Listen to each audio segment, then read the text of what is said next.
Em ham ăn á. Ví dụ như em ăn là em ăn phải thiệt nhiều. Em nấu để em ăn phải no chứ no vừa vừa em không chịu. Mà mình có dành ăn với người ta không hay là mình ăn phần mình thôi, là mình ăn? Dạ có dành ăn đó chị. Dành ăn hả? Vậy bình thường dành ăn với ai? Ví dụ em đi một nhóm bạn thì ví dụ như ăn á thì em dành em ăn nhiều. Những cơn sống hầm á chị, nhiều khi em cũng muốn bùng nổ. Trời ơi, ghê vậy. Đứng lên coi tướng cái coi. Sao ốm yếu vậy? Gồng lên coi sao ẻo lả vậy? Lả vậy? Trời ơi. Thì em tên là Trần Lê Hoàng Oanh. Em 24 tuổi, em đến từ Đồng Tháp. Hiện tại là em đang là dịch viên cho công ty thông tin di động Mobifone. Oanh là làm việc ở Đồng Tháp. Dạ. Hôm nay là lên đây tham gia chương trình thôi, là mình về lại với kia đúng không? Dạ. Rồi 24 tuổi, tỉnh Đồng Tháp. Mời bạn nam. Em chào anh Quyền Linh, em chào chị Cát Tường, chào bạn bên cạnh. Em tên là Thái Văn Phát, em ở quê ở Đồng Tháp. Năm nay 28 tuổi, hiện tại là nhân viên kinh doanh và đang sống làm việc tại thành phố Hồ Chí Minh. Hai bạn Đồng Tháp luôn. Cùng quê rồi ha. Rồi, bây giờ em giới thiệu một chút xíu về ưu điểm của em, khuyết điểm của em nè. Khuyết điểm của em á, thì em ham ăn á. Ví dụ như em ăn là em ăn phải thiệt nhiều. Em nấu để em ăn phải no chứ no vừa vừa em không chịu. Mình có dành ăn với người ta không hay là mình ăn phần mình thôi, là mình ăn? Dạ có dành ăn đó chị. Dành ăn hả? Vậy bình thường dành ăn với ai? Ví dụ em đi một nhóm bạn thì ví dụ như ăn á, thì em dành em ăn nhiều. Không sao em, này cũng giống anh đó. Với em hay lười biếng lắm, như những công việc trong nhà em có thể làm được đó, nhưng mà em hay có mẹ thì em nặng nề lắm. Người ta nói có làm thì mới có ăn, mà coi như là em mà ăn thôi chứ không có làm, đúng không? Còn ưu điểm? Ưu điểm của em là em có tính tự lập cao, tính cách thì cũng dịu dàng. Như những cơn sóng hầm á chị, nhiều khi em cũng muốn bùng nổ. Trời ơi, ghê vậy. Bùng nổ về cái gì em? Làm thay đổi, ví dụ như đang tóc dài thì em có thể cắt thành tóc ngắn, hay là những chuyện lúc trước giờ em chưa làm thì em cũng có thể tự nhiên em muốn làm quá. Thích trải nghiệm. Dạ. Tốt, mình trẻ mà mình được quyền vậy để mình có kinh nghiệm chứ đúng không? Dạ. Em sao em kể cho bạn gái bên kia nghe coi, mình trải qua mấy mối tình rồi mình có cái gì muốn bùng nổ không? Dạ em chưa trải qua mối tình nào hết. Chưa có luôn. Gì? Dạ do Em tại cũng em chưa có thích mối tình nào luôn chọc chị. giỡn này kia nhiều, chứ kêu mà yêu em chưa. Chưa yêu luôn hả? Bên đây cô gái này 24 tuổi cũng chưa có mối tình nào, cũng chưa yêu luôn. Vậy là 24 cặp còn- đôi này là trinh đồng ngọc nữ rồi nè. 24 còn được. Do em thì cũng quen nhiều nhưng mà em thích chọc giỡn với mấy bạn đó nhiều. Vậy là anh không nghiêm túc à? Không phải là không nghiêm túc, nhưng mà mình thích cái đó, mình thích chọc giỡn thôi bạn. Khi yêu thì mình rất là nghiêm túc. Em có đi kiểm tra giới tính chưa? Hả? Đàn ông 100%. Chăm không? Chấm. Sao em dám chắc 100%? Giờ muốn có mối tình như thế nào? Thì người đó phải nhất là tôn trọng người lớn, lễ phép này. Cái này dễ rồi, phụ nữ ai cũng tôn trọng người lớn, lễ phép hết trơn á. Gung Gung dữ không? tim đau phình phình luôn. Em có ưu điểm khuyết điểm gì không? Em kể cho cô gái bên này nghe với. Dạ khuyết điểm thì em không có tính lãng mạn, với lại hay nhút nhát á. Còn ưu điểm thì chơi thể thao và đi phượt. Em chưa có người yêu bao giờ, nhưng mình có hay suy nghĩ về cái bạch mã hoàng tử của mình sẽ là người như thế nào không? Người mẫu lý tưởng của em là em nghĩ là một người đàn ông của gia đình. Khi ra ngoài xã hội á, thì cũng biết giao tiếp với xã hội, đặc biệt là biết lễ phép với người lớn. Em quan trọng cái đó lắm. Thì bên đây cũng lễ phép thôi, không có lo. Nhưng vấn đề là cái hình mẫu của em có giống ai không em gái? Em mong là được giống như ca sĩ Lý Hải. Ý là muốn đẻ gì như Lý Hải ấy đúng không? Em phải Lý Hải không? Chắc em phải tập tạm với thành Lý Đức luôn ấy. Rồi bây giờ em về quê sống được không? Hay là phải đem vợ lên Sài Gòn hay là như thế nào? Hiện tại thì em sống Sài Gòn, đi làm thì kiếm tiền để đầu tư về quê thôi. Được một cái cơ ngơi á, sau này sẽ về quê ở. Mặt coi sao? Đồng Tháp hả? Thôi rồi dễ thương quá. Bây giờ á là nếu như anh này anh thương thiệt em thì khoảng bao lâu anh mới có thể bước tới được? Nghĩ nhanh nhất có thể thì cũng 6 tháng đến 1 năm cũng được. Anh thấy anh này cũng được lắm á. Bên kia chuẩn bị gì chưa mà đòi? Nhưng mà ví dụ giờ lấy vợ rồi thì có khả năng ở nhà riêng này kia không? Em có kế hoạch cho sang năm rồi. Có rồi đó hả? Rồi, hay 6 tháng quá. đến năm nha. Nếu mà hết năm sau á, hết năm sau thì em mới gọi là được một cái khoản dành riêng cho mình, cũng tương đối thôi. Hỏi bạn nữ ha, rồi em có ghen không? Sợ ảnh trong quá trình mà đi gầy dựng sự nghiệp rồi cái rơi rụng dọc đường á. Quan điểm của em là phải để cho bạn nam là sợ mất em, chứ em không có sợ mất cô ảnh. Rồi mình hẹn hò làm sao? Gặp ảnh là bao lâu một lần? Dạ khoảng tháng 1 lần cũng được chị. Trời sao cô này dễ vậy? Em yên tâm đi, là anh này em chưa có ai kèm kẹp, cũng đâu có người yêu gì đâu. Đứng lên coi tướng cái coi. Sao ốm yếu vậy? Gồng lên coi sao ẻo lả vậy? Lả vậy? Trời ơi.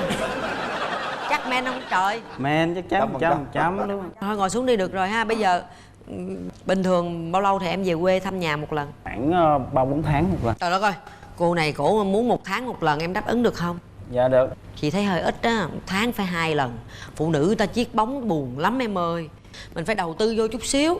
Dạ em sẽ cố gắng. Cố gắng ha. Dạ. Chắc chắn nha. Dạ.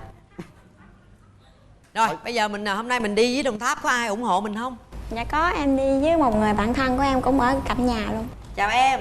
Dạ em xin chào chị Cát Phượng. Cát Phượng ạ. Anh xin lỗi. Rồi em cho vài lời cảm nghĩ của em trong cái cặp đôi ngày hôm nay. Theo em thì hai bạn này sẽ không hợp nhau ạ. Tại sao? Không hợp. Chỗ nào em? Nếu cách bên ngoài thì em nhìn thì em cũng không thích bạn này lắm. Không thích về cái gì?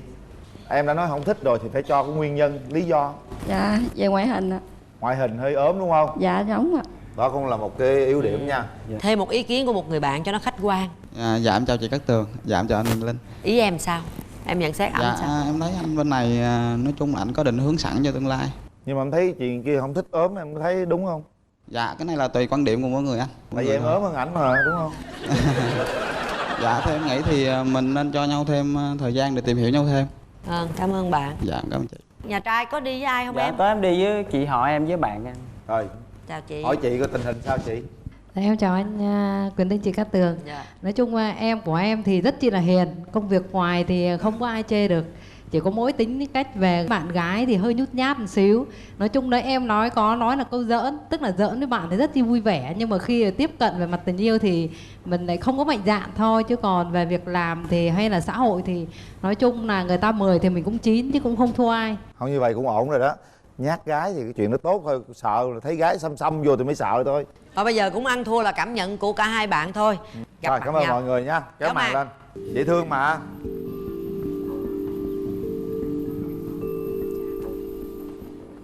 Mình có bó hoa. Dạ cảm ơn. Lần đầu tiên bạn gặp thấy mình như thế nào? Em cảm thấy anh có vẻ hiền thiệt. Anh em cho tôi coi. 2, 3. Em nói tiếp đi. Trời ơi, ngồi thẳng cái lưng lên cho tao thấy cao cao xíu coi đó. Chắc lắm mà, thịt chắc lắm mà, khỏe lắm á. Anh có cảm nhận về em như thế nào trước và sau khi kéo màn? Thấy thì cũng có cá tính, dễ thương. Thấy có gì thích không? Một chút gọi là trái tim nó có độc. Người ta nói chuyện dở gì thành ra người ta ế tới ngày nay đấy em. Em tiếp xúc với gái thì nói Gái chuyện gì? bạn gái rồi. Khi mà đã quen thì em cũng giỡn dữ lắm. Không được đấy em, tính này tốt lắm em. Giờ tìm tính này khó lắm, phải đơn giản lắm nha em. Rồi nói đi, em quan niệm thế nào về tình yêu? Em quan niệm thế nào về tình yêu? Hỏi em á, nói trước đi. Anh có thể nói trước được không mà anh quan niệm thế nào tình yêu hôn Thì nhân? đối với anh thì quan niệm tình yêu thứ nhất là cái người bạn mình thứ nhất là phải chung thủy, thứ hai phải là tin tưởng vào nhau. Vậy anh cho em hỏi là nếu mà em với anh có thể tiến xa hơn nữa thì anh có thể mà đảm bảo là có thể bảo vệ và che chở cho em được không? Trước khi mà anh cưới vợ phải anh lo được tất cả những gì cho cái người mà anh thương anh cưới được. Vậy hiện tại anh chuẩn bị được gì chưa? Hiện tại thì chưa, nhưng mà xây dựng kế hoạch là bắt đầu là năm tới. Năm tới mới bắt đầu. Đúng rồi. Quan niệm về tình yêu của em như thế nào? Em thì đơn giản lắm, hai người yêu nhau là được rồi. Tương lai của bạn thì bạn định hướng như thế nào? Bạn nào? Em quan niệm định hướng về tương lai của mình như thế nào? Thì hiện tại tương lai của em thì em đã định hướng lâu rồi là em về quê ở gần nhà vậy. Đối với anh cuộc sống thì nó cái gì đơn giản thôi, chứ không gọi là cầu kỳ phức tạp gì hết. Đủ ăn đủ mặc thôi, chứ không cần phải nhất thiết là phải tranh giành so đua với ai hết.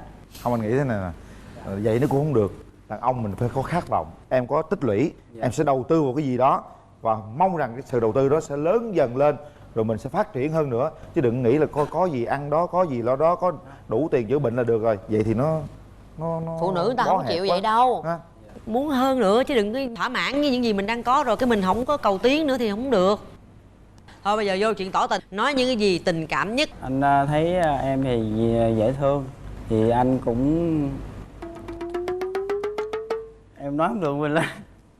Anh thấy em dễ thương, anh cũng ngứa quá. Hả? Nói không có được những cái lời đó. Chứ bây giờ không nói gì hết làm sao mà Không nói sao ta mấu chốt lại cái vấn đề. Đúng không? Anh thấy rằng hình như anh với em không thể xa nhau được gì đó, nó đại thí dụ vậy đó. Không lẽ giờ anh nói thì đó. nói không được. Thì hôm nay gặp anh ở đây thì em trong một buổi ngắn ngủi về cũng không nói lên được cái gì hết. Nhưng mà em thấy anh cũng dễ thương, hiền. Nhưng bấm nút hay không không quan trọng. Em nghĩ tình yêu thì cũng xuất phát từ tình bạn. Thì mình bắt đầu từ những cái bước đầu tiên nhất. Ok. Mai mốt lên tôi học 1 tháng nữa nha. Tôi dạy cho ông khóa nha. Chán ổng ghê vậy. Rồi, chúng ta chuẩn bị suy nghĩ thật kỹ và quyết định có đồng ý hẹn hò với nhau hay không. 1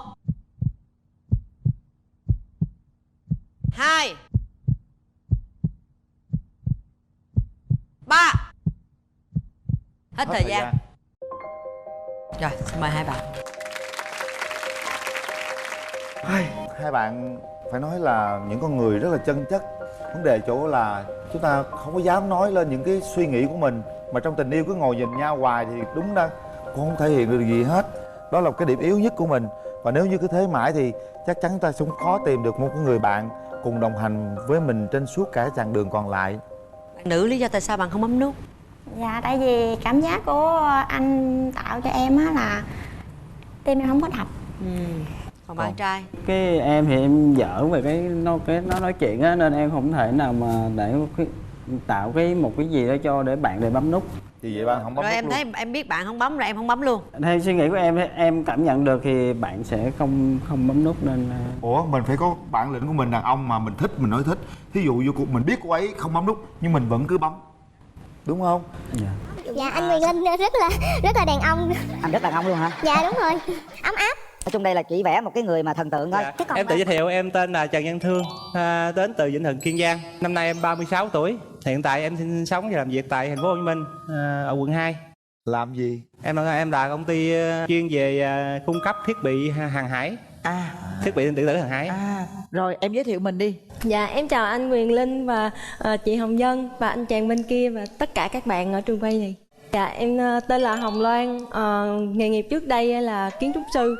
Thì sau một thời gian làm việc em phát hiện ra mình rất là mê kinh doanh, cho nên về quê có mở một cái trang trại trồng rau hữu cơ tên là Sala Farm. Ồ, vậy em bao nhiêu tuổi rồi? Dạ 29. 29 tuổi. Wow, có nghĩa là bây giờ em đang ở dưới quê hay ở thành phố? Dạ đang ở Gò Công, ở dưới Đang quê. ở dưới Gò Công. Dạ. Bạn ơi, bạn nghe không? Người Dạ. ta đang ở dưới Gò Công. Dạ, giờ Gò Công chợ gạo hả chị? Dạ thị xã Gò Công á anh. Đúng rồi. Còn bạn thì ở trên đây ở quận 2 hả? Dạ em ở quận 2. Từ Sài Gòn về Gò Công đi nhanh lắm, bây giờ đi quốc lộ 50 ha. Mình qua cầu Mỹ Lợi đó. Cầu mới đẹp lắm, mới xây xong là tới Gò Công luôn. Ông này cái gì ông cũng biết, cái ghê thiệt á. Sao ông đi khắp cả đất nước hả Trời ơi, trời? đường xá cả Việt Nam hang cùng ngõ hẻm nào cô Linh cũng tới cho nên. Trời, nói nghe nè, cái điểm mạnh của bạn là cái gì vậy? Em khá là bản lĩnh. Nếu Kiến mà trúc sư mà, dạ bản lĩnh mình là muốn đúng rồi. mình muốn cái gì là mình sẽ làm được cái đó, thích là sẽ làm được. Ví dụ như khi mà em muốn học yoga thì em đã học và lấy bằng yoga, có thể đi dạy và đang đi dạy yoga nữa. Trời, vậy là bạn bách nghệ luôn đó. Tại vì em rất là thích kỳ ham học hỏi. Em biết may cái áo dài này là em may. Trời đất ơi, cái gì cũng biết hết trơn Giỏi á. vậy trời. Rồi nhiều điểm mạnh quá, rồi có điểm gì yếu không? Điểm yếu của em chắc là quá nhạy cảm. Nó làm ảnh hưởng đến một phần công việc, những cái mối quan hệ trước. Có dễ khóc không? Nhạy cảm hay khóc lắm? Dạ nhạy cảm nhưng mà rất là mạnh mẽ, không khóc. Không khóc nhè. Dạ. Rồi. Trai, ưu điểm khuyết điểm là gì? Thì ưu điểm của em thì biết nấu ăn, chăm sóc trẻ nhỏ, làm Chăm sóc gì nhỏ? cháu nhỏ. Trời, tôi nghe vợ nhỏ. Cháu nhỏ chỉ nếu là về nông nghiệp á thì hầu như là biết làm tất cả về nông nghiệp. Vậy là giỏi. Những cái người mà yêu nông nghiệp, lao động nông nghiệp như những người đó rất là chân chất, phải nói là rất là kiên nhẫn Vậy luôn là á. anh rất là yêu thiên nhiên. Rồi em có điểm yếu gì không? Còn điểm yếu thì rất nhiều, không biết đoán, không biết cách chia sẻ. Không biết chia sẻ, tức là ngại nói đúng Dạ không? là ngại nói, mà muốn quan tâm đến ai đó rồi không biết cách để làm, không biết cách thể hiện. Bây giờ nè, nói cho bà mối biết đi, em có mấy mối tình rồi? Dạ, trước thì em đã có 2 mối tình. Mối tình đầu tiên là kéo dài được 7 năm. Mà hai người chia tay thì không phải là để giận nhau hay chia tay, mà có nghĩa là chia tay giữa hai gia đình không có phù hợp, so sánh là giữa môn đăng hộ đối. theo phong kiến xưa áo mặc không qua khỏi đầu, nghĩa là con không dám cãi cha mẹ. Là do là gái. Dạ. Thấy thương không? Rồi sau mối tình thứ hai? Mối tình thứ hai thì năm 2014 em có lên quay lại Sài Gòn em làm việc. Zalo Facebook em thì có vài tin nhắn này nhắn tin làm quen. Thì em tình cờ em gặp một cô bạn ở cũng cùng đồng hương, cũng ở Kiên Giang mà khác huyện thôi. Rồi quen nhau. Dạ quen nhau. Rồi yêu nhau mấy năm? Quen nhau cũng gần 1 năm rưỡi. 1 năm rưỡi sau chia tay. Trường hợp đó là cũng huy hữu lắm. Bởi vì cái ngày lịch hẹn để đi chơi hai đứa Vũng Tàu á là cùng cái ngày đám cưới em trai của mình, em trai ruột, em trai út. Mà em trai út thì đám tiệc bỏ cái cuộc hẹn em đêm cưới. Dạ đêm cưới. Rồi bạn gái trách em là chỉ quan tâm gia đình, không quan tâm đến bạn gái. Về chia tay. Dạ rồi không phải rồi xong qua ngày hôm sau em đến để em giải thích á. Nhưng mà cô ấy chuyển phòng trọ, cắt liên lạc, không liên lạc được thì chuyển phòng trọ luôn, rồi tiền không được tới bây giờ luôn. Còn bạn thì sao? Dạ em chưa có trải qua một mối tình chính thức á. Tại hồi đại học á thì em có quen một người bạn, quen nhau rất là trong sáng. Em rất là thích bạn, tại vì em thấy sao lâu quá bạn không có bày tỏ tình cảm với mình. Em mà thích người khác là em sẽ bày tỏ tình cảm. Thì em mới nói là em thích bạn. Thì lúc đó mới phát hiện bạn là gay. Trời ơi. Cho nên hai đứa cũng mất đi tình bạn. Đó là điều mà em cảm thấy buồn nhất. Mấy năm? Tội nghiệp không? Em mấy năm? Qua tới năm 2 á là... Năm thứ 2 là phát hiện ra đúng không? Dạ. Chị hỏi nè. Có phải là cái mẫu hình lý tưởng của em là một cái người đàn ông như vậy không? Em không có quan trọng ngoại hình, nhưng mà cái nét đẹp ở bên trong đó, nó sẽ thể hiện ra bên ngoài. Đây là một cái gì bác sĩ, đó là một người rất ấm áp và sâu sắc. Thì cuốn sách của người đó viết á, nó không quá bi kịch mà nó đưa ra cái nhận xét của vị bác sĩ này về y học và về cuộc sống, tình cảm, gia đình thì rất là sâu sắc. Cái hình này là em vẽ đó hả? Dạ em đưa anh mượn coi. Phát họa lúc hồi nãy em ngồi chờ. Em mới khắc họa hả? Dạ. Nghĩa là mẫu hình lý tưởng của em sẽ là người giống như vậy? Dạ không, em nói về cái nội tâm. Thực ra là em không, hồi trước giờ em không có đưa ra hình mẫu lý tưởng về bề ngoài hình thức của người ta. Em chỉ đào sâu về nội tâm thôi. Bạn hài hước vui vẻ làm cho em cảm trước, rồi em sẽ thích người đó thôi. Nói chung không có mù. Chứ em không có tưởng tượng là em sẽ thấy một người bạn trai phải giống như anh Quyền Linh hay là anh nào đó, ví dụ như... Dạ anh Quyền Linh rất là đàn ông. Anh rất đàn ông luôn hả? Dạ đúng rồi, ấm áp. Nói chung đây là chỉ vẽ một cái người mà thần tượng thôi. Thế còn bạn, cái hình mẫu lý tưởng của bạn là như thế nào? Nếu người mẫu lý tưởng em thì em không có so sánh, chỉ em chọn theo cảm nhận của em thôi. Biết quan tâm và chia sẻ để phép, với chia sẻ chuyện gia đình hay chuyện mọi thứ. Rồi vì em đã điểm yếu, em đã không biết cách chia sẻ rồi, em cần người để biết cách chia sẻ và cùng em chia sẻ những nỗi buồn, niềm vui trong cuộc sống. Đó, bạn bên kia chia sẻ rất là tốt. Thí dụ giờ bên đàn gái đồng ý bấm nút thì em khoảng bao lâu em có thể tiến tới hôn nhân? Trong kế hoạch của em đưa ra thì tầm khoảng 5 đến tháng 6. Năm tới? Dạ năm tới. Năm tới được. Em sẽ tiến tới hôn nhân. Lấy về vợ về ở đâu? Đúng rồi. Dưới quê em á thì cha mẹ em mà cho sống tự lập từ năm 18 tuổi, là tới tuổi 18 tuổi cha mẹ cho đất và tự lập nghiệp. Tức là 18 tuổi em đã có đất rồi? Dạ. Đất rộng bao nhiêu nè? Mẹ em, gia đình em cho được 1 hectare. 1 hectare, 18 tuổi là đã sở hữu 1 hectare đất rồi. Đến năm bao nhiêu thì em cất được cái nhà? Em nhớ không lầm thì năm 2006 em đã cất cái nhà cấp 4 thôi. Là lúc đó em nhiêu tuổi? Năm đó em 28 tuổi. 28 tuổi ta cất được căn nhà rồi đó. Có người đàn ông bản lĩnh đó. Nói chung là trai tài thì gái sắc đó nghe. Rồi mình sẽ cho gặp người thân đi. Người thân đi. Em đi với ai à? Dạ em đi với 2 bạn thân. Dạ xin chào chú Quyền Linh, chào cô Hồng Vân và các bạn khán giả. Thì em là bạn của Hồng Loan. Tụi em chơi chung với nhau cũng hơn 10 năm rồi. Em rất là hiểu tính bạn. Lúc nãy bạn có nói á, là bạn rất là mạnh mẽ. Thì nói thật với mọi người luôn á, là cái vườn rau Sala Farm của bạn là một tay bạn tự làm. Từ cái mảnh đất đó là chỉ trồng ruộng thôi. Bạn là người tự mua máy cày về, tự cày đất, tự xới đất, tự mai màng để trồng nhà màng và tự làm hết tất tần tật các thứ, tự kinh doanh luôn. Đối với em á, thì bạn rất là kiên định. Em cảm thấy người bạn của em rất là chín chắn. Ở đây thì em thấy anh đây nè, có thể là gần giống với lại cái hình mẫu mà bạn em vẽ ra. Tại em thấy anh á là 18 tuổi anh bắt đầu tự lập được rồi. Thì em nghĩ anh là người chín chắn theo như bạn em muốn. Rồi, cảm ơn em. Bây giờ em trai đi với ai? Dạ em đi với 2 đồng nghiệp của em, theo đó là em trai và em dâu. Cháu xin chào chú Quyền Linh và chào cô Hồng Vân và chào quý vị khán giả tại trường quay. Cháu là Thúy An, là em dâu của anh Thương. Em xin nhận xét một xíu về anh Thương. Thì anh Thương á, là bề ngoài thì không có vẻ như là đặc sắc, nhưng anh Thương rất tình cảm, rất là chân thành. Và đặc biệt Tại vì em baby mới có mấy tháng thôi. Anh Thương rất là chăm em bé rất là tốt. Và sở thích của anh Thương á, em thấy rất đồng điệu với chị. Em hy vọng đây cũng là một nơi mà có duyên, để dù sao mình đã có duyên gặp nhau rồi. Và em hy vọng là anh chị cho nhau một cơ hội để tìm hiểu và tiến tới hôn nhân, đó là về tương lai. Em cảm ơn. Bây giờ mình mở rào cho hai bên gặp mặt đi. Mở rào. Bắt đầu không gian của hai bạn đó. Cứ thoải mái trao đổi đi ha. Dạ em chào anh. Chào em. Anh có quà tặng em. Sáng hôm nay là 4 giờ sáng anh thức dậy, anh ra chợ anh mua xôi nếp và mít với hoa, anh về anh tự gói và tặng đây nè. Dạ em cảm ơn. Cái này cái gì nè? Đây là xôi mít tự làm. Đưa cho bạn gái đi. Trời ơi thấy thương không? Xôi mít tự làm. Dạ. Xôi hả? Dạ xôi mít. Dạ. Wow. Ở trong muối mít luôn á hả? Dạ. Ôi, Em mời chị Hồng Vân nha. Trời ơi, cảm ơn em. Em mời anh Quyền Linh ạ. Xôi mít này là mời bạn gái hay mời tôi? Dạ em mời hết luôn á Linh. Mời hết luôn ạ. Rồi cảm ơn. Em ăn thử đi em để em cảm nhận. Để tôi lo cho gọn. Hai bên làm việc đi. Rất là ngon anh. Nói chuyện đi. Bây giờ em phải chủ động em nói đi đàn trai. Tại bên đàn gái người ta lo ăn, người ta mắc ăn rồi. Ngồi đi, hai đứa ngồi đi. Anh, em có chuẩn bị 2 cuốn sách cho anh quyền lựa chọn. Một cuốn hả?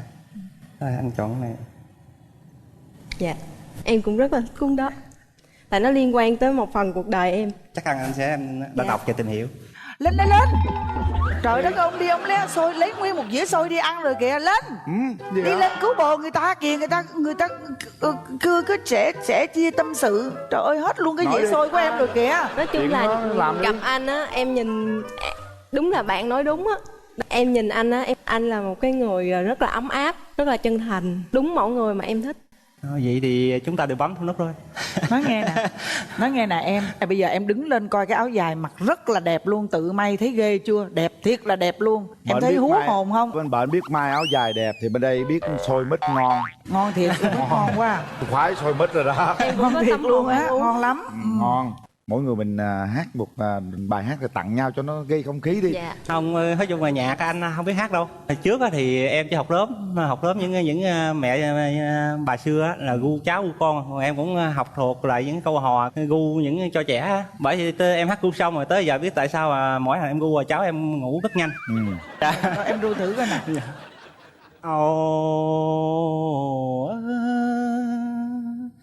Dí dầu cầu Giang Đông Đinh, cầu che lắc lẻo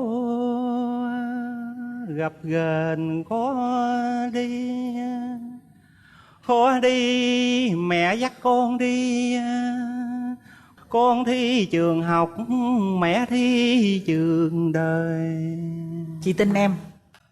Thôi được chị rồi. tin em. Chị tin là tại sao mà con nít nó ngủ liền. Tại vì em hát có một tông một thôi. Em không có lên xuống, một tông một thôi. Giờ mình đối lại để ai mà gặp người yêu mà hát ru con hết trơn. Em cũng vậy. Đây cũng lạ đó. Đây người ta cũng ru con luôn. Ru luôn hả? Ru đi, ru lại liền.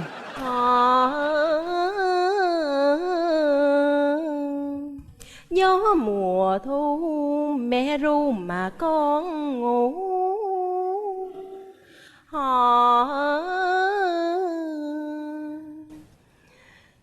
Năm canh chày mẹ thức đủ vừa năm. Tôi sợ hát lộn 5 canh chày mẹ ngủ đủ 5 canh. Tự nhiên em quên. Được đó, hai đứa hợp đó, tình yêu hát ru không đó. Bây giờ hai bạn nắm tay nhau. Dạ. Nãy giờ nó trò chuyện rồi ta cảm giác xem. Hai bàn tay nắm đi các bạn. Nhìn nhau trong vòng 30 giây để xem các bạn có cảm nhận, suy nghĩ điều gì với người đối diện. Em cảm nhận được sự tin tưởng. Anh cũng tin tưởng rằng em là một người đi cùng anh suốt đoạn đường còn lại trong cuộc đời của anh. Nói với em là khi mà có chuyện gì á thì mình sẽ ngồi lại nói cho rõ vấn đề. Em không thích sự cãi nhau. Muốn mấy đứa con nói vào nghe luôn đi. Nếu mà gia đình con thì em cứ cần 2 đứa là đủ. Không cần đủ nam hay trai gái, mà còn có đủ 2 đứa là được. 2 đứa thôi. Dạ. Hứa với nhau gì luôn đi. Nếu mà lấy nhau thì sẽ chăm sóc nhau gì đó. Đây cũng xin phép chương trình, đây cũng là một cơ duyên. Thì anh sẽ hứa mãi mãi nắm chặt bàn tay em cho đi dẫn em đi hết cuộc đời này. Dạ. Em tin anh thôi. Em tin là được rồi, trở về ghế. Nãy giờ chúng ta nói chuyện, chúng ta nhìn nhau, nắm tay nhau và có một niềm tin mãnh liệt nào đó.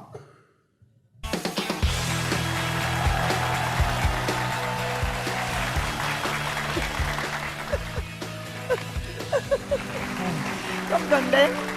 Nhưng mà nó tôi nói cản không có được. Tình yêu tới rồi là không có cái gì cản được hết trơn á. Nắm tay nhau đi. Một nụ hôn đầu tiên bắt đầu đi. Để nguyên luôn. Không đâu, nếu mà chương trình, nếu mà các em diễn tốt đẹp á thì sẽ gặp lại chị Hồng Vân trên đăng ký vợ chồng son. Trời ơi, đó, vợ chồng son nha. xong rồi mẹ chồng nàng dâu là gặp lại anh Quyền Linh nữa. Em không ngồi Bây giờ gửi tặng Em thích là bạn gái. Một là đừng quá quê, vì mình là con gái cho nên mình phải biết chăm sóc mình một tí xíu. Ủa nó nghe nè, bộ bạn đẹp lắm hả? Dạ không. Em tên là Thái Châu, năm nay 31 tuổi, hiện đang là nhân viên thiết kế của một công ty Nhật. 31 Dạ. tuổi ha. Rồi, Dạ. mời bạn nữ.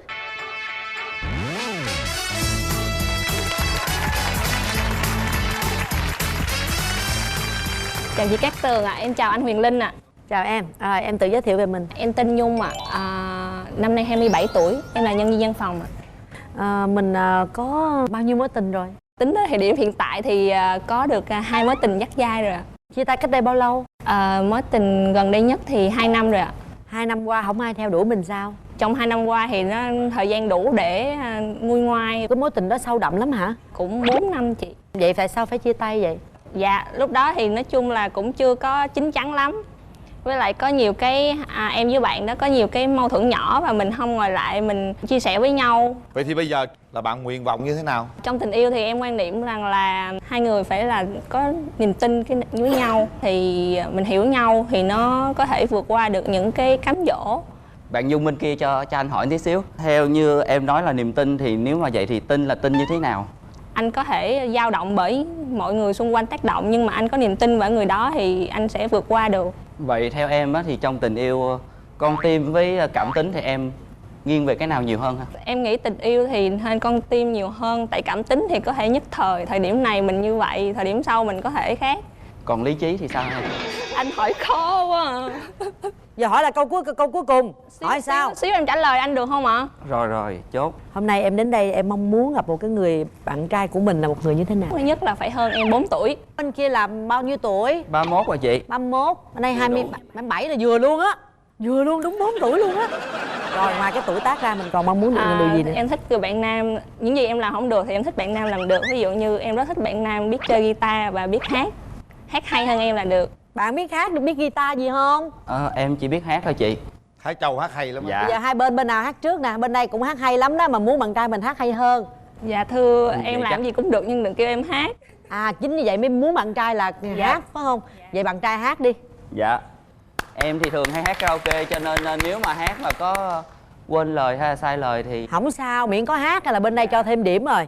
chỉ cần được thấy em cười vui, thấy em bình yên là mọi buồn đau, mọi lo toan cồn, sống như dần tan biến, điều anh mong ước thân gian đơn, ước mong ngày sau dù đời buồn đau mình luôn mãi gần nhau. Hạnh phúc xa vời với biết bao người, với riêng anh thì không, bởi biết rằng anh luôn có em cùng chia sẻ buồn vui. Không biết được chưa hai em? Giọng hát như vậy có đủ thuyết phục được em không? Thứ nhất là tự tin hơn em khi trình diễn, rồi thứ hai là hát hay hơn em là được rồi ạ. Được rồi, Tiêu chí bạn gái như vậy, còn tiêu chí bạn trai thế nào? Trước hết là phải có tí sắc. Thứ hai thì bạn gái thì phải biết suy nghĩ. Ai không biết suy nghĩ? Suy nghĩ gì bạn? Nghĩ tốt về em. Ủa, mình tốt là mình nói tốt. Dạ. Không lẽ mình xấu? Mình xấu bắt ta suy nghĩ tốt. Nhưng mà tại vì bạn đó nếu mà là bạn gái của em thì cũng em xấu cũng phải nghĩ em tốt. Bậy bạ. Phải có niềm tin mà chị. Niềm tin nhưng mà em phải tốt thật người ta mới nghĩ em tốt chứ tự nhiên em xấu bắt người ta niềm tin nghĩ phải tốt. Đẹp, mình xấu quắc tôi nói đẹp quá. Rồi, còn gì nữa? Em thì không có giỏi xã giao. Bạn nữ nếu mà được thì xã giao tốt một tí xíu. em chỉ vậy thôi. Không thích là bạn gái. Một là đừng quá quê, vì mình là con gái cho nên mình phải biết chăm sóc mình một tí xíu. Ủa nó nghe nè, bộ bạn đẹp lắm hả? Dạ không. Là đang gọi là nói lên cái sở thích. Ví dụ mà bạn về nhan sắc á, là tại vì bạn đòi là một người phụ nữ có tí sắc đúng không? Dạ. Bây giờ nếu về nhan sắc bạn tự chấm điểm bạn được nhiêu điểm? Thì chắc cũng khoảng 7-8 điểm chị. Rồi để tôi qua tôi coi. Không phải là chết với tôi rối não với ông này quá, tức quá. Dạ chào chị. Sao chị được 7 điểm không chị? Đứng lên xoay vòng coi. Thương tình lắm mà cho 6 điểm. Cảm ơn chị. Muốn người bạn gái mình là người như thế nào? Cỡ như Mỹ Tâm đó chị. Có bao nhiêu mối tình Em thì chính thức thì chưa. Hèn chi đòi hỏi nhiều quá. Dạ. Nắm tay chưa? Dạ rồi. Hôn chưa? Dạ chưa. Lát chị cho thử. Ai cho? Chị cho thử hả? Come on.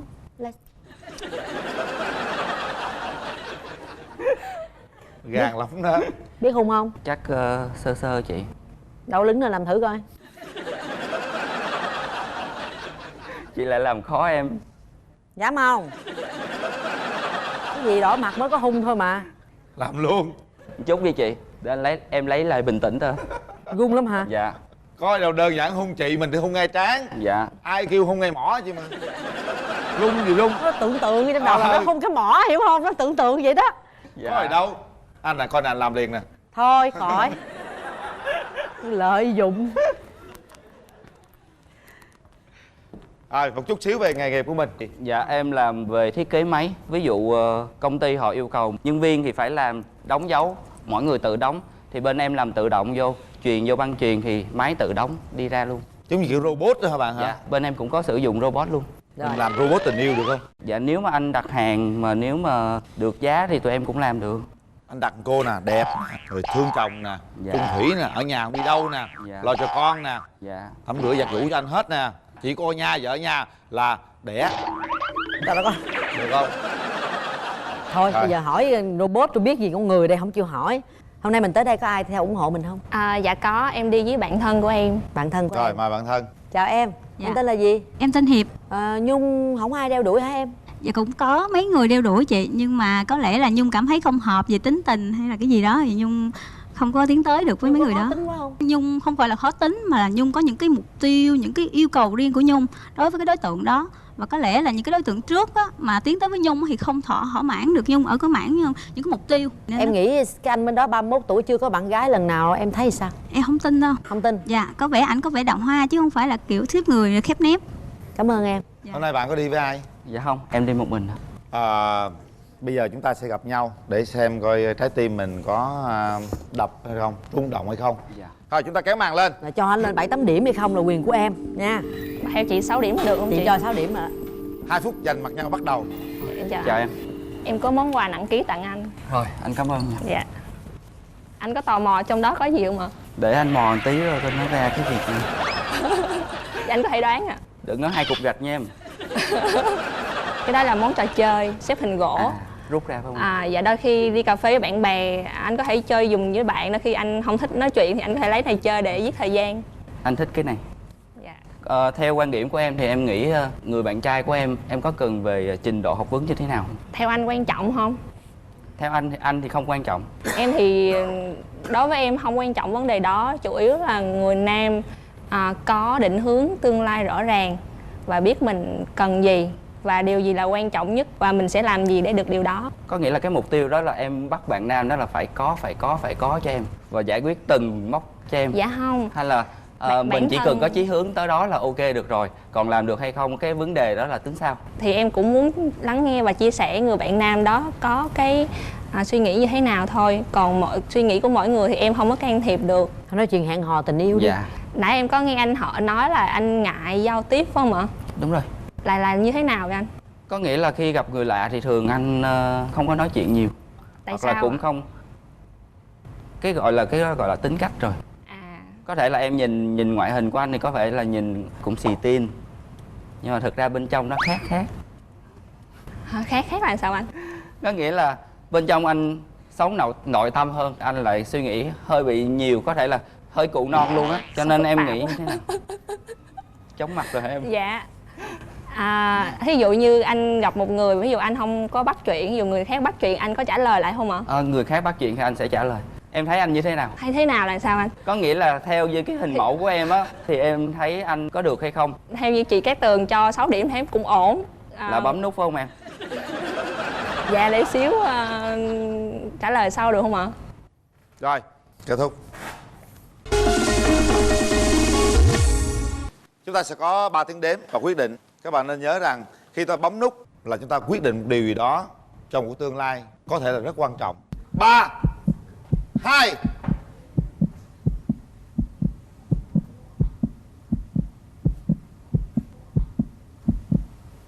1.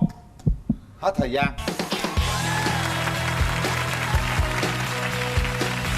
Chúc mừng các bạn. Dù sao thì cũng đã hẹn hò với nhau và hy vọng trong những cuộc hò đó chúng ta sẽ hiểu nhau hơn. Chúc hai bạn thật nhiều may mắn và hạnh phúc sẽ đến hai bạn. Đây là thì công ty người ta giao cho đi á. Khoảng thời gian này thì nghỉ dịch các thứ thì anh không theo bên phòng cháy cháy nữa, thì anh chuyển sang làm thiết kế và thi công quảng cáo. Vâng. Thế anh có muốn hỏi em gì không ạ? Em bây giờ đang ở chỗ nào ở Bình Dương nhỉ? Em đang ở Tân Đông Hiệp, Dĩ An, Bình Dương. Tân Đông Hiệp à? Dạ. Anh ở An Phú đúng không? Rồi. Thế thì em cũng ở gần thôi. Anh cũng mới vào Bình Dương nên anh cũng không quen đường nhiều lắm. Anh vào lâu chưa ạ? Anh vào đây được 2 tháng. 2 tháng ạ? Trước thì anh có làm ở công ty ở dưới cái bãi gần khu nghiệp Tân Tạo cơ. Dạ. Nhưng mà làm theo công ty, nhưng mà anh nghỉ công ty này rồi, anh mới đi Phú Quốc, đi Kiên Giang làm thời gian này, xong rồi gần Tết, ra Tết anh mới vào Bình Dương anh làm. Vâng.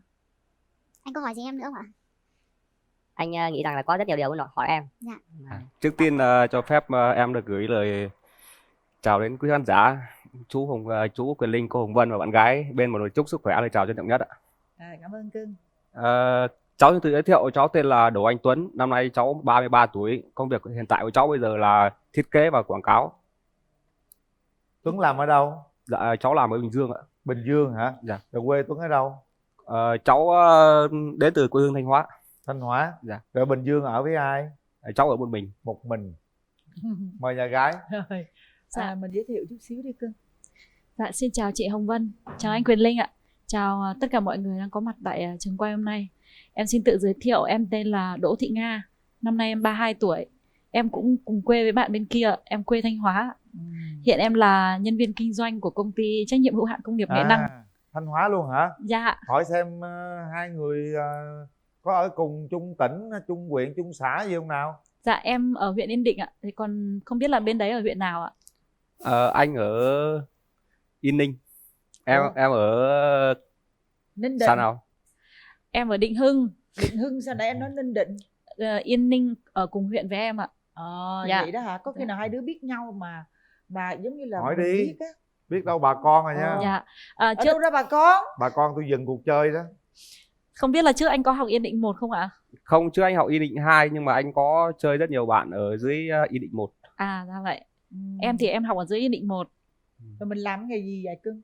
Dạ em là nhân viên kinh doanh của công ty trách nhiệm hữu hạn công nghiệp Nghệ Năng. Ở đâu? Ở dưới Thuận An, Bình Dương ạ. À trời ơi, cùng quê ha, rồi làm cùng một thành phố luôn. Dạ. Vậy em hỏi luôn đi. Em hỏi ở Bình Dương là anh ở đâu Bình Dương ạ? Anh ở Tân Phú. Thế thì cũng gần ạ. Nhà Trời em. ơi, hai bạn bây giờ cũng cùng không rồi đó. Em là gì? Tên gì Tuấn? Dạ cháu là Đỗ Anh Tuấn á. Đỗ Anh Tuấn bên kia là gì? Đỗ Thị Nga ạ. Trời ơi, hai người họ Đỗ luôn. Đỗ Thị Nga, Đỗ Anh Tuấn. Ôi trời ơi. Lạ lạ lắm nha. Có chân bà con nữa. Nói nghe nè, tức là bây giờ mình ở dưới Bình Dương với gia đình hay là mình bố mẹ vẫn ở trong kia rồi mình vô đây mình? Dạ gia đình em thì vẫn ở quê ạ, còn em ở trong này với bác của em ạ. À với bác đúng không? Dạ. Còn Tuấn ở với ai? Dạ ở mình, nhà trọ. Cho cô ạ. Cháu bây giờ đang ở một mình. Ở một mình. Dạ. Họ Đỗ luôn. Dạ vâng. Mai mốt mà đẻ con ra cũng khỏe quá ha. Họ cha họ mẹ cùng đúng luôn. Rồi chung luôn. Thi dễ đậu lắm. Double Đỗ. Để tôi coi có giống nhau không, có cái nét gì giống nhau không. Tôi nghi lắm rồi đó. Chút cho tôi mượn chứng minh nhân dân coi. Có giống không chị? Không giống. Dạ. Tuấn Dạ. có mấy mối tình rồi?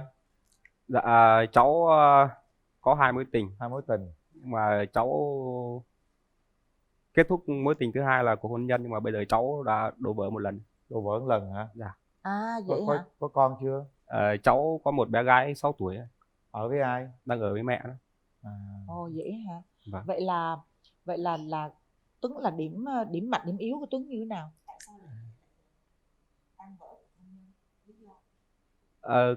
Chắc có lẽ là chúng cháu chưa tìm được tiếng nói chung khi về ở với nhau, thì lẽ là do cháu. Hồi đấy bồng bột thì ham chơi, cũng chưa lo lắng chăm sóc nhiều cho vợ của mình, nên đâm ra thì có những khoảng cách, rồi dần dần thì không hàn gắn lại được thì tan vỡ ra. Rồi con trai hả? Dạ con gái ạ. Con gái bây giờ cháu đang ở đâu? Con của cháu đang ở với mẹ. Biết rồi, nhưng mà ở đâu? Ở Thanh Hóa. Tôi ở quê đúng không? Dạ Ở vâng. Thanh Hóa. Rồi cái điểm mạnh của Tuấn là gì? Điểm mạnh của cháu là cháu chơi được nhiều môn thể thao. Bóng đá, bóng chuyền, bia, cờ tướng, cờ vua, bóng bàn. Cháu biết nấu ăn. Cháu nấu được nhiều món ăn mà nhiều người thích. Rồi còn điểm chưa mạnh? Điểm yếu của cháu thì có lẽ điểm yếu nhất là cháu ngại giặt đồ. Ngại giặt đồ. Dạ. Quần áo cháu đi làm mặc các thứ là cháu gom lại, cháu mang cái tiệm nhờ là giặt. Gom lại tiệm giặt một lần. Tôi thấy hai người không có giống nhau đó ông Linh. Bây giờ ông ra ông coi thử coi cái mắt tôi đúng hay không. Nói chơi chứ sao giống được. Thì đó. Làm gì có chuyện giống đâu đây. Đôi khi anh em chưa giống nữa mà. Dạ em chào anh. Xin chào em gái. Dạ. Dễ thương, xinh đẹp. Họ Đỗ luôn hả? Dạ. Có cùng xã không trời? Dạ khác ạ. Khác xã hả? Dạ. Có điểm mạnh điểm yếu có giống không? Điểm mạnh điểm yếu sao? Điểm mạnh sao? Điểm yếu sao? Dạ điểm mạnh của em á, điểm mạnh của em thì cũng ít thôi. Điểm mạnh là rất là hòa đồng, hoạt bát, vui vẻ. Em có thể biết hát, biết nhậu, biết kiếm tiền luôn. Rồi vậy khác bên đây. Cái này hay nha. Biết khác, thao, biết nhậu, biết kiếm tiền nữa. Dạ. Quá hiện đại. Dạ. Quá giỏi. Em là một phụ nữ hiện đại ạ. Phụ nữ hiện đại. Sống hướng ngoại. Dạ. Nhậu được anh nấu đồ nhậu cho em nhậu nha. Dạ được ạ. Tại vì công việc của em là nhân viên kinh doanh nên là cũng rất là hay đi ra ngoài ạ. Những người kinh doanh rất là giỏi đó. Họ rất là năng động. Dạ. Điểm yếu là gì? Dạ điểm yếu của em là nấu ăn không được giỏi lắm. Bên đây nấu được ha. Vâng. Dạ em cũng biết chơi thể thao, em biết chơi bóng bàn giống như anh bên kia đấy. Hai người đánh với nhau được rồi đó. Dạ. Đường tình duyên sao? Dạ em thì có 2 mối tình. Mối tình thứ nhất là thời sinh viên. Còn mối tình thứ hai là chồng cũ của em. Thì em cũng có một bé gái đang học lớp 1 là 7 tuổi ạ. Là cũng xem á. Dạ. Ở đâu? Bé gái giờ ở với ai? Dạ bé gái đang sống với em ở đây luôn ạ. Em sống ở đâu? Ở dưới Dĩ An, Bình Dương. Nhưng mà ở nhà mình với ai? Tức là em và bé sống cùng với bác gái của em thôi ạ. Sống với bác. Ở dưới bác gái hả? Dạ. Tức ở nhà bác đúng không? Dạ. Rồi sắp tới mình nghĩ là cái con đường tương lai của mình sẽ làm cái gì? Dạ lâu nay em đang làm tại công ty trách nhiệm hữu hạn công nghiệp Nghĩa Đăng đó. Dạ. Mình muốn tìm người yêu thế nào? Dạ em cũng mong một người là cũng không cần quá đẹp lắm, nhưng mà biết quan tâm và chia sẻ với em mọi khó khăn trong cuộc sống. Nói chung là phải có nhiều điểm tương đồng với em. Ví dụ như em là người hướng ngoại thì em sẽ không thích một người hướng nội ạ. Là cũng phải hướng ngoại luôn? Dạ đúng bạn ạ. Kia bạn chơi biết đủ các môn thể thao, trong đó có luôn bida, cho nên là chắc chắn là bạn sẽ hướng ngoại. Dạ. Sẽ hai đứa sẽ chung sở thích. Mẫu hình lý tưởng của em thì cao tầm khoảng 1m7 trở lên đấy ạ. Để em có cảm giác như người ấy luôn luôn cao hơn em để được chở che. 1m7 trở lên hả? Dạ. Mét mấy em? Em 1m65, nhưng mà em yên tâm đi, anh sẽ là cao hơn em về chiều cao. Người ta tính từ đầu đến trời chứ không ai tính cả từ đất lên đầu cả. Nghĩa đó là nghĩa khác nữa đúng không? Dạ. Được rồi. Vậy thì một chút xíu hai bạn gặp nhau coi tính từ đây lên trên nó cao khoảng bao nhiêu? Dạ. Ha? Dạ. Hai. Em trai. Dạ. Em không thích điều gì ở phụ nữ? Cháu không thích phụ nữ là hay càm ràm nhiều. Đôi khi đàn ông mình phải làm gì người ta mới càm ràm chứ, đúng không? Thôi càm ràm lâu lâu càm ràm nó cũng vui em ơi. Giờ em Nhưng mà bây giờ á, nếu mà hai đứa mà chọn nhau á thì bên đàn trai có ngại cái chuyện mà bạn đang ở với con gái của bạn không? Có xúm lại nuôi chung với nhau không? Nuôi à? Theo tôi là nuôi đó. Thì tôi hỏi đương sự, tôi không gọi Nhà không trai nói. tôi là thấy nuôi rồi đó. Sao em? Bên đó sao nói nghe coi nè. Thưa cô thì cái này thì để chúng cháu nếu mà có cơ hội đến với nhau thì để chúng cháu thống nhất với nhau những vấn đề gì đó mà cần thống nhất với nhau. Không thống nhất gì, thống nhất nhưng con là phải nuôi rồi đó. Vâng, chắc chắn rồi. Tại vì con của mình mà. Đúng rồi. Cô gái bên đây xinh đẹp đó nha, phải nuôi thôi. Vừa xinh mà vừa giỏi đúng nữa. Rồi. Bây giờ em muốn tìm người yêu lý tưởng thế nào? Với cháu thì cháu cũng chẳng đòi hỏi nhiều đâu. Thì về ngoại hình thì cháu chỉ cần là người phụ nữ nào đó cao tầm khoảng từ mét 58 đến tầm khoảng mét 62, 63 thôi. Dư sức. Về tính cách thì cháu thích người phụ nữ là hiền hòa, yêu động vật, với lại là biết là kính trên nhường dưới. Có mẫu hình lý tưởng nào không? Có giống một ai không? Cháu không biết là tại vì rằng là những người phụ nữ nên người ta đều có những nét đặc riêng. Thì không có mẫu hình lý tưởng nào ha? Không, cháu chung chung vậy thôi. Hôm nay Tuấn có đi với ai không? Dạ cháu đi với bạn thân của cháu ạ. Rồi mời bên nhà trai. Đầu tiên cho con xin được gửi lời chào đến cô Hồng Vân và chú Quỳnh Linh. Xin chào đến nhà gái và chào tất cả mọi người. Cháu xin giới thiệu, cháu tên là Núi, cháu quê ở Nghệ An. Cháu là bạn thân với Tuấn từ thời sinh viên. Cháu nhận xét về bạn Tuấn của cháu thì nếu mà cháu nhận xét nhiều thì bên đàn gái họ sẽ bảo là bênh cho bạn. Nhưng cháu chỉ nói ngắn gọn là về điểm yếu và điểm mạnh của bạn thì bạn Tuấn là một người rất là hòa đồng, tốt tính, rất là hay giúp đỡ mọi người. Với cái điểm yếu của bạn thì cũng là vì bạn nhiệt tình và thật thà, nên nhiều khi bạn nó giúp người mà toàn bị mắc mông vả đấy. Rồi thì đến với chương trình hôm nay thì theo cháu nghĩ thì hai bạn cũng đã có một cái duyên rồi. Còn hai bạn tí nữa mà kéo rem đi thì hai bạn sẽ từ tâm sự và từ cảm nhận với nhau. Còn đối với cháu thì cảm nhận của cháu thì bạn gái này cũng rất là xinh. Thế thì hai bạn cũng có điểm chung là đã qua một lần đổ vỡ rồi, thì giờ cũng chỉ mong là lên đây là hai bạn sẽ trao cho nhau một cơ hội tìm hiểu để có thể là xây dựng được một cái hạnh phúc mới nó tốt đẹp hơn.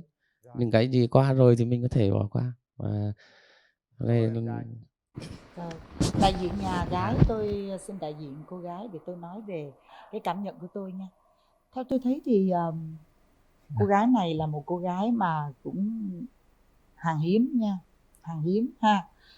Ở ngoại hình cũng ok, từ mặt mũi tới vóc dáng nha.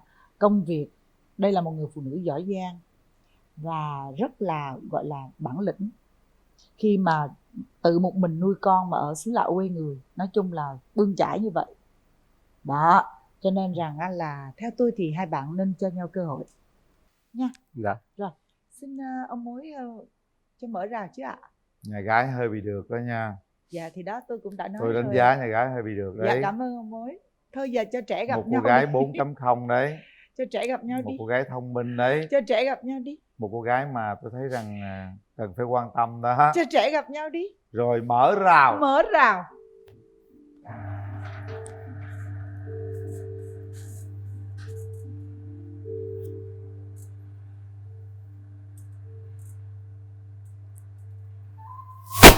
Bắt đầu đi Tuấn. Chào em. Hôm nay đến chương trình anh có bó hoa tặng em. Dạ, cảm ơn anh ạ. Đến chương trình em cũng có một món quà tặng anh. Đây. Dạ, cảm ơn. Dạ, Em tặng anh. Cảm ơn em. Dạ. Món quà này anh xin phép về nhà mở. Anh mở luôn ở đây cũng được ạ.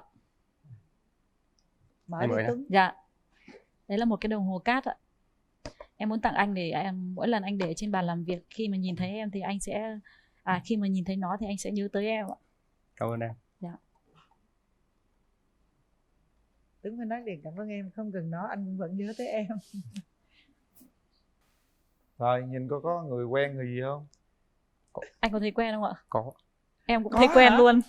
Có hả? Dạ. Có quen. Cũng thấy quen luôn ạ. Thôi chết rồi Linh ơi, có chừng có chừng bà Quen con quen cũng xa. không nhớ đâu. Bà con xa. Chỉ Gặp thấy nhau mặt đám quen giỗ thôi chứ hoài còn gì không không? không biết là có gặp rồi hay là không. Anh nghĩ là chúng ta gặp rồi. Em cũng không biết là gặp anh rồi hay là chưa luôn. Vì ngày trước anh có tham gia vào diễn đàn Tuổi Trẻ An Định Ở Hà Nội hay là Sài Gòn ở anh? Hà Nội. Ngày trước em cũng có tham gia. Anh có đi đá bóng cho diễn đàn An Định. Em cũng thi thoảng mới đi thôi, còn không đi nhiều ạ. Hỏi địa chỉ nhà coi. Không, anh ấy không biết đâu ạ. Em ở Định Hưng đúng không? Vâng. Định Hưng thì anh biết Định Hưng. Dạ. Rồi hai bạn về ghế ngồi đi. Dạ. Vui quá ha, tự nhiên mà người quen mà biết nhau giờ gặp nhau chỗ này là vui lắm á. Để đây đi bạn trai. Rồi chúng ta ngồi đối diện với nhau cùng trò chuyện. Anh nhường em có gì muốn hỏi anh không? Mình thì cùng quê rồi nên là mọi văn hóa và các thứ thì chắc là mình sẽ hiểu nhau hơn. Em chỉ muốn hỏi là lý do vì sao mà anh ly hôn thôi. Vì tuổi trẻ anh chưa suy nghĩ hết được. Dạ. Và anh ly hôn lâu chưa ạ? Anh ly hôn được 4 năm rồi. Dạ. Từ lúc ly hôn tới bây giờ là anh không quen ai? Từ lúc ly hôn đến giờ là anh chưa quen ai cả. Vì trong đầu đang còn có rất nhiều cái suy nghĩ nó xáo trộn. Dạ. Vậy tại sao anh đang ở Hà Nội mà anh lại đi vào đây? Anh làm nhiều nơi lắm. Ở Hà Nội anh cũng làm, Nha Trang anh cũng làm. Dạ. Tức là anh đi theo công trình đúng không? Không. Thì có ngày trước thì anh làm bên lắp đặt thiết bị phòng cháy chữa cháy và lạnh công nghiệp. Dạ. Thì đi theo công trình công ty người ta giao cho đi á. Dạ. Khoảng thời gian này thì nghỉ dịch các thứ thì anh không theo bên phòng cháy chữa cháy nữa. Thì anh chuyển sang làm thiết kế và thi công quảng cáo. Vâng. Thế anh có muốn hỏi em gì không ạ? Em bây giờ đang ở chỗ nào ở Bình Dương nhỉ? Em đang ở Tân Đông Hiệp, Dĩ An, Bình Dương. Tân Đông Hiệp à? Dạ. Anh ở An Phú đúng không? Đúng rồi. Thế thì em cũng ở gần thôi. Anh cũng mới vào Bình Dương nên anh cũng không quen đường nhiều lắm. Anh vào lâu chưa ạ? Anh vào đây được 2 tháng. 2 tháng ấy ạ? Trước thì anh có làm ở công ty ở dưới cái máy gần khu nghiệp Tân Tạo cơ. Dạ. Nhưng mà làm theo công ty, nhưng mà anh nghỉ công ty này rồi, công ty này rồi anh mới đi Phú Quốc, đi Kiên Giang làm một thời gian rồi, xong rồi gần Tết ra Tết anh mới vào Bình Dương anh làm. Vâng. Anh có hỏi gì em nữa không ạ? Anh nghĩ rằng là có rất nhiều điều muốn hỏi em. Dạ. Chúng ta từ từ hỏi nhau. Vâng. Trong chương trình này thì anh không muốn hỏi thêm nữa ạ? Vậy thôi. Bạn trai đi rất là nhiều nơi. Dạ. Có thể nói hoạt động của công ty đi đâu thì bạn đi đó, thì bạn gái có ngại ngùng gì không? Có lo lắng gì không? Có ghen hay không? Không, chú ạ, bây giờ cháu không bỏ công ty, nghỉ việc công ty rồi cháu không làm theo chạy công trình nữa. Mà ý tưởng của cháu là bây giờ là anh muốn về nhà. Tức là về quê ấy ạ? Muốn về quê, xây dựng ở quê. Về quê thì cũng là một ý tưởng tốt, nhưng mà em thấy là cuộc sống ở trong đây thì nó có nhiều, nó rộng mở hơn thì nó phát triển được tốt hơn. Còn về quê mình thì có nhiều cái nó đang còn thu hẹp lắm anh ạ. Anh biết điều đó, nhưng mà anh có một mình anh con trai thôi, bố anh mất rồi, bây giờ còn mình mẹ. Thì anh muốn là ở quê, xong rồi xây dựng ở quê rồi mình nuôi mẹ. Vâng, cái đấy thì thôi mình bàn sau đi. Thì ý tưởng của anh là như vậy. Dạ. Trên chương trình thì thời gian nó có hạn, nên là anh cứ hỏi những cái gì mà muốn hỏi nhất thôi ạ. Mình sẽ hẹn hò thế nào? Mỗi tuần mấy lần? Giờ sát bên nhau rồi. Em có giới hạn với thời gian không? Em thì là một nhân viên kinh doanh nhưng mà em cũng rất là bận. Từ thứ hai đến thứ bảy là em đều bận, em rất là bận luôn. Chỉ có mỗi ngày chủ nhật là em nghỉ thôi, mà một ngày chủ nhật thì em cũng phải dành cho con gái của em. Ví dụ như đưa con đi chơi hoặc là đi bơi hoặc là đi trung tâm thương mại thì cũng có thể là em sẽ sắp xếp tối thứ bảy hoặc tối chủ nhật đi chơi với anh được. Anh thì đi làm thì ban ngày tất cả ngày trong tuần, nhưng mà bình thường thì chủ nhật anh nghỉ, buổi tối thì anh rảnh. Dạ. Ngày nào cũng được. Dạ. Đấy. Bây giờ một kế hoạch xa hơn nữa là khoảng bao lâu mình mới có thể đến với nhau được? Nếu như ta tìm hiểu nhau, yêu nhau đủ lớn trong tình yêu, bao lâu? Và sau đó chúng ta làm gì? Ở Thanh Hóa hay là ở Bình Dương? Thì ý em là thế nào? Em thì quan trọng là cái người một nửa của em đấy có đủ ý chí, đủ nghị lực không để có thể phát triển sự nghiệp được bất kể nơi nào thì em cũng có thể đi theo được. Và em là một người có thể là hỗ trợ rất là tốt cho chồng của em được. Bởi vì em làm kinh doanh thì hầu hết các loại sản phẩm em đều đã làm qua rồi.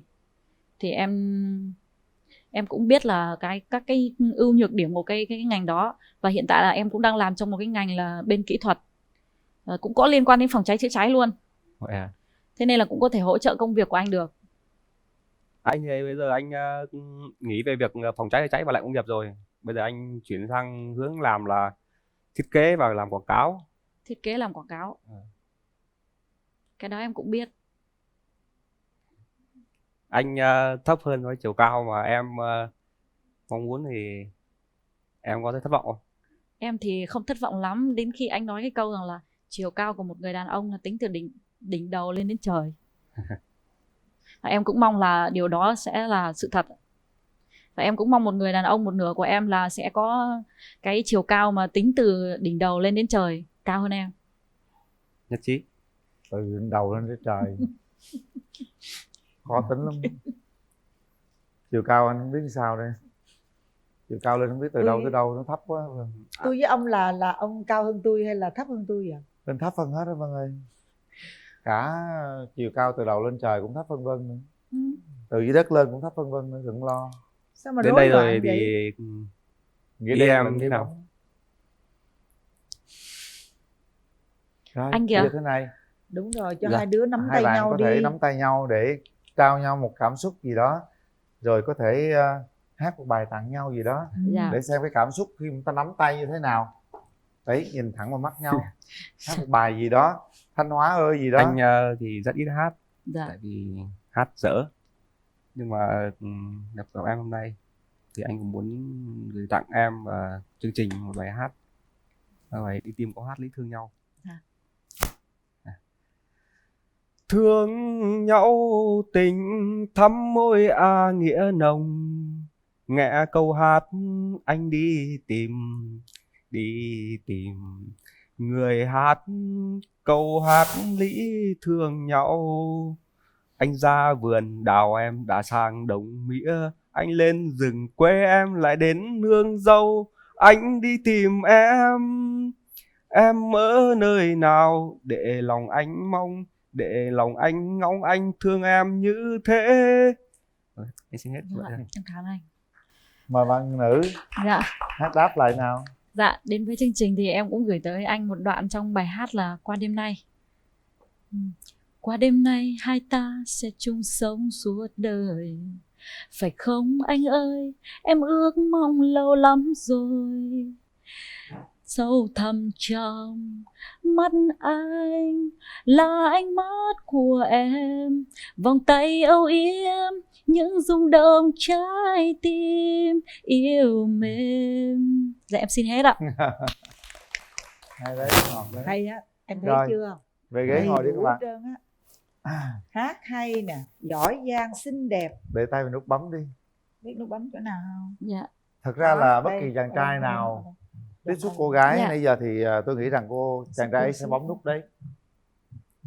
Dạ. Nhưng cô gái thì không biết thế nào. Em sẽ trả lời bằng việc bấm hay không bấm. Dạ. Bấm hay không bấm là quyền của các bạn.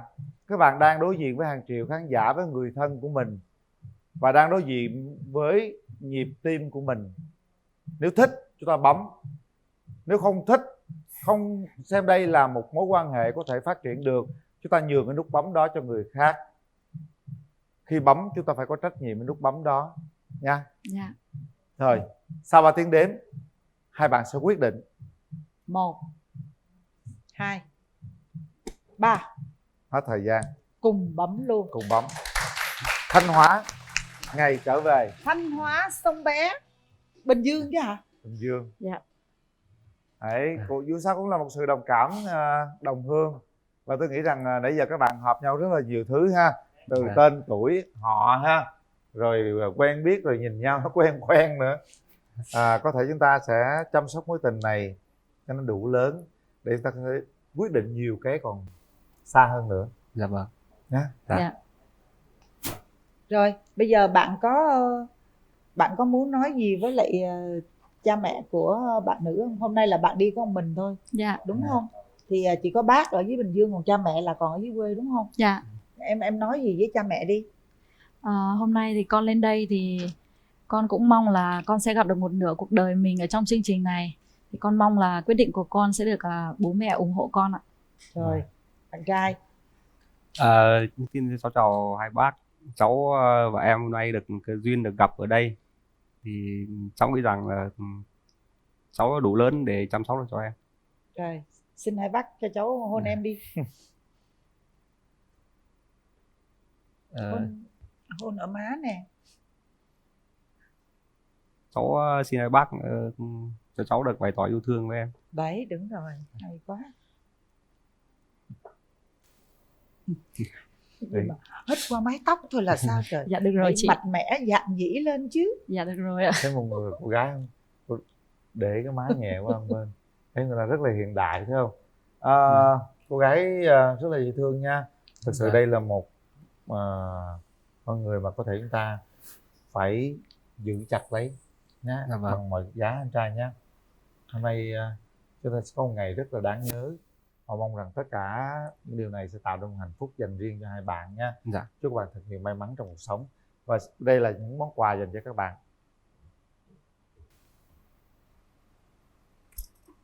Đó. Bây giờ thì đưa bạn gái về Bình Dương được rồi. Dạ. Cảm ơn. Sung sướng. Mình sẽ về chung được ha. Rồi từ đây tới xa hơn nữa mình sẽ chăm sóc bạn gái là con của cô ấy, coi như là con của mình để chúng ta yêu thương cô gái ấy. Dạ. Và hãy đưa nhau đến hệ thống fitness để tập yoga, để gìn sức khỏe, để yêu nhau nhiều hơn. Còn đây là món quà của nhãn hàng thép Vina QA. Đầu tiên là bộ son môi Yurika tặng cho em ha. Tặng cho em. Rồi sau đó nếu như hai bạn đăng ký kết hôn thì sẽ là một món quà trị giá 20 triệu đồng của nhãn hàng thép gửi tặng cho các bạn. Rồi, đưa bạn này cầm giùm đi để mình cầm hoa. Đó. Đây, quà của bạn. Rồi.